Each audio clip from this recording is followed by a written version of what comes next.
সুদের টাকা হারাম না হালাল? ঘুষ হালাল না হারাম? দান্দালি বাটপারি করা হালাল না হারাম? যে ব্যক্তি সুদের টাকা পেটে ঢুকাই, পেটে পেটে পেটে সুদের লেনদেনের সাথে জড়িত, এ হারাম খাইয়া শরীরে মোটা তাজা হৃষ্টপুষ্ট করলো, এই ব্যক্তির নামাজের কত নম্বর কাটাইল দাঁড়াইয়া নামাজ করলে তাড়াতাড়ি কবুল হইল? বুঝলেন? বান্দা বান্দির আমল কবুল হইতে গেলে খানা হালাল হইতে হয়। হারাম কুরের ইবাদত আল্লাহ কবুল করে না, হারাম কাউনের জিকির আল্লাহ কবুল করে না, হারাম হারাম বক্ষণকারী তেলাওয়াত কবুল হয় না, জিকির কবুল হয় না, নামাজ কবুল হয় না, রোজা কবুল হয় না, হজ যাকাত কবুল হয় না। যাবতীয় ইবাদত কবুল হওয়ার জন্য হালাল খানা পূর্ব শর্ত। আল্লাহ আপনি আমাকে দুনিয়াতে পাঠাইছেন আল্লাহর গোলামি করার জন্য, ইবাদত করার জন্য। আল্লাহর গোলামির মধ্যে সর্বশ্রেষ্ঠ গোলামি হইল নামাজ। ঈমানের পর নামাজের মর্যাদা। নামাজ পড়তে গেলে অনেকগুলো শরাইত রক্ষা করে নামাজ পড়তে হবে।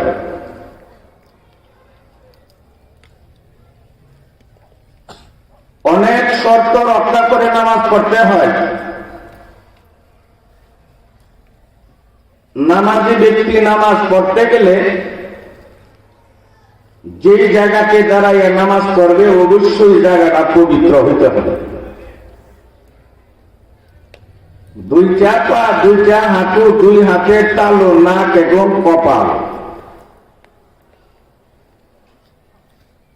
এই অঙ্গগুলো জমিনের যেই জায়গাতে রাখবে কমাস্তন জমিনের এই জায়গাটা পবিত্র হইতে হবে। এরপরে যদি সারা জায়গা অপবিত্র হয় কোনো অসুবিধা নাই, এটা জায়গা পাকের ব্যাখ্যা। দুই নাম্বার বলে নামাজি ব্যক্তির শরীরে যে কাপড় এইগুলি পাক হইতে হবে, পবিত্র হইতে হবে। কোন কারণে যদি বেশি কাপড় না থাকে আপাতত 70 টাকা পরিমাণ কাপড় দরকার এবং এটা পাক হইতে হবে।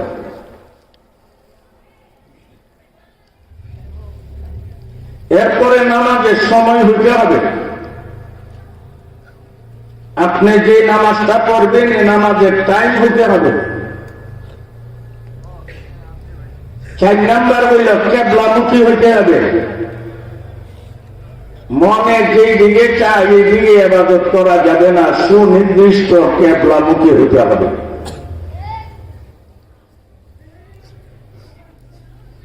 আরেকটা হইল নামাজের নিয়ত করতে হবে। আরেকটা জিনিস আমি পিছনে রাখছি, নামাজি ব্যক্তি শরীর পাক হইতে হবে। জায়গা পাক, জামা পাক, 70 টাকা অর্থ সিনা নিয়ত করা, শরীর পাক। নামাজি ব্যক্তি যে জায়গা দাঁড়াইল জায়গাটা পাক, শরীরের কাপড়ও পাক, নামাজেরও টাইম হইল, কিবলামুখীও হইল, নিয়ত করলো, তাকবীরে তাহরিমা বানলো, সবকিছু ঠিক আছে, কিন্তু তার শরীর না পাক। কথা বলো, সব ঠিক আছে,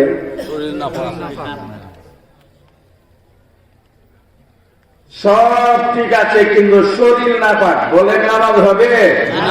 ভাই কথা কোন নামাজ হবে? শরীরের দিক হইল দুইটা, একটা হইল শরীরের বাহির দিক, আরেকটা হইল শরীরের ভিতর দিক। এই যে আমি এই জায়গাটা দেখাইলাম, এটা ভিতর দিক না বাহির দিক? ভাই কথা বল, ভিতর দিক না বাহির দিক? বাহির দিক। ভিতর দিক কোনটা? চামড়ার ভিতরে আছে না রোগ রেশা বুঝত, এদের ধরেন ভিতর দিক। আর চামড়ার উপরটা হইল বাহিরের দিক। এখন যদি আমার চামড়ার বাহিরে গোবর লাগানো থাকে, গোবর গোবর চিনেন আপনারা? না চিনলে মোদির এবার চিনে। আপনারা যদি গোবর না চিনে, মোদি আছে না, ও চিনে গোবর কাটে। মোদি গোবর চিনে। আর বাউলদের মধ্যে এক শ্রেণীর বাউল আছে, এরা গোবর খায়, না খাইয়া বাউল হয় জানা। ঠিক বাউলের নাম হচ্ছ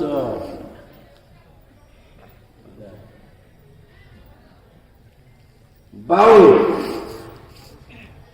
আবুল সরকারের দল। এরাও তো সবাই এক ধরনের না, তবে এক শ্রেণীর বাউল আছে, এরা গরুর সেনা গোবর পঞ্চরস না খাইলে এরা বাউল হইতে পারে না। এখন আপনারা বুঝতে পারছেন বাউল নামটা কত পবিত্র। বাউল নামটা কেমন পবিত্র, গরুর গোবর আর সেনাটা যেমন পবিত্র।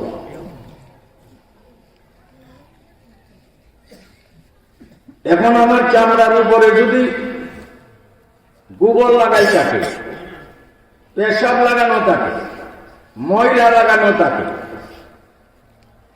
কাদা লাগানো থাকে, নাপাক জিনিস লাগানো থাকে, বলেন আমি এটা নিয়ে নামাজ পড়তে পারবো কিনা?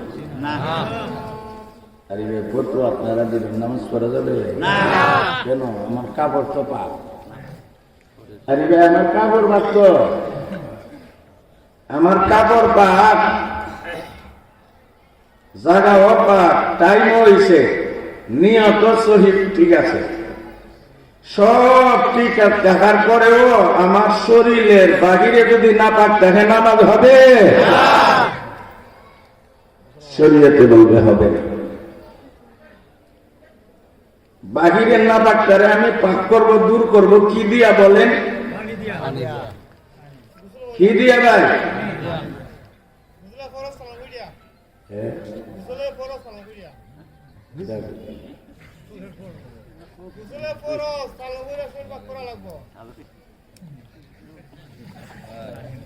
এখন যদি আমার চামড়ার মধ্যে না পাক লাগাই থাকে, চামড়া এবার বুঝছে আরেকটা, তার তো ঠিকই আছে। চামড়ার উপরে যদি না পাক গোবরটা, হ্যাঁ পাক করার ব্যবস্থা আছে কিনা? আছে না?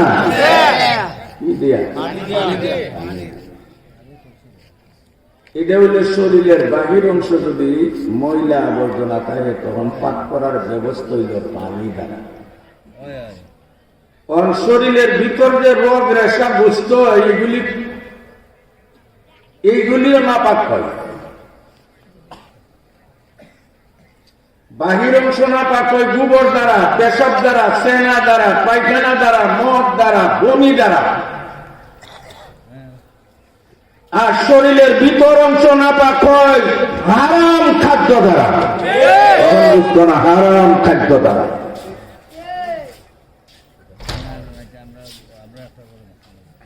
রাসূল বলেন,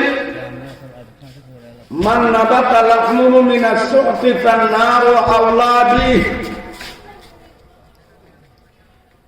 যে ব্যক্তি তার শরীরের হৃষ্টপুষ্ট মোটা তাজা করলো হারাম খাবার দ্বারা, হারাম খাবার, কি খাবার? হারাম। ফান্নারু আওলা বিহি, রাসূল বলে তার উপযুক্ত জায়গা হইল জাহান্নাম। যে ব্যক্তি হারাম খাদ্য দ্বারা নিজের শরীরের হৃষ্টপুষ্ট করলো, তার উপযুক্ত জায়গা কি? জাহান্নাম। বলেন সুদের টাকা হারাম না হালাল? ঘুষ হালাল না হারাম? দান্দালি বাটপারি করা হালাল না হারাম? যে ব্যক্তি সুদের টাকা পেটে ঢুকাই, পেটে পেটে পেটে সুদের লেনদেনের সাথে জড়িত, এ হারাম খাইয়া শরীরে মোটা তাজা হৃষ্টপুষ্ট করলো, এই ব্যক্তির নামাজের কত নম্বর কাটাইল দাঁড়াইয়া নামাজ করলে তাড়াতাড়ি কবুল হইব? বুঝলেন?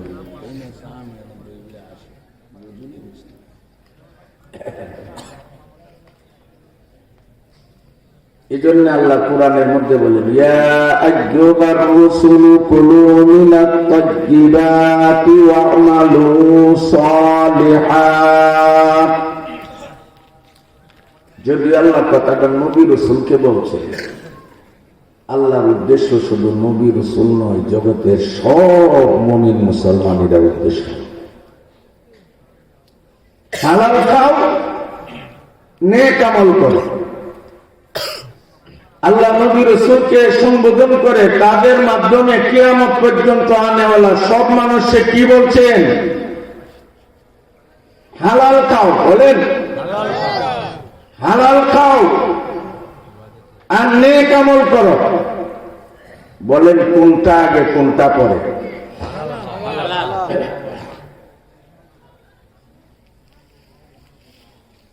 হালাল খাদ্যের কথা আগে, নেক আমলের কথা পরে। হালাল খাও কথাটা আগে, নেক আমলের কথা পরে। এই আয়াতের তাফসীরের অধীনে মুফাসসিরিনে কেরাম লিখছে, হালাল খানা খাইয়া নেক আমল করলে এই আমলটা আল্লাহর কাছে কবুল হয়ে যায়। সুবহানাল্লাহ। বান্দা বান্দির আমল কবুল হইতে গেলে খানা হালাল হইতে হয়। হারাম কুহের ইবাদত আল্লাহ কবুল করে না, হারাম খাওয়ার জিকির আল্লাহ কবুল করে না, হারাম হারাম বক্ষণকারী তেলাওয়াত কবুল হয় না, জিকির কবুল হয় না, নামাজ কবুল হয় না, রোজা কবুল হয় না, হজ যাকাত কবুল হয় না। যাবতীয় ইবাদত কবুল হওয়ার জন্য হালাল খানা পূর্ব শর্ত।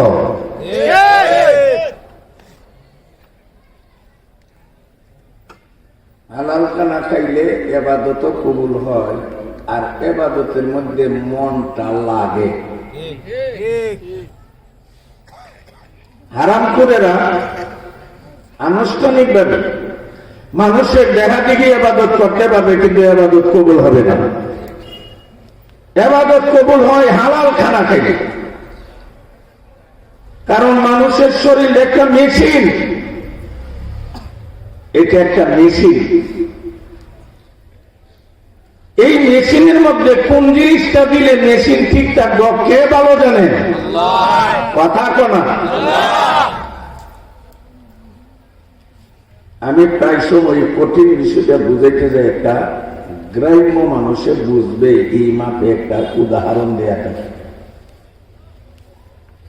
সেলো মেশিন চিনিনি আপনারা? সেলো মেশিন আসেনি আপনাদের এলাকায়? সেলো মেশিন যে আবিষ্কার করছে সে ভালো জানে সেলো মেশিনটা কি কোথায় কি দিলে চলে।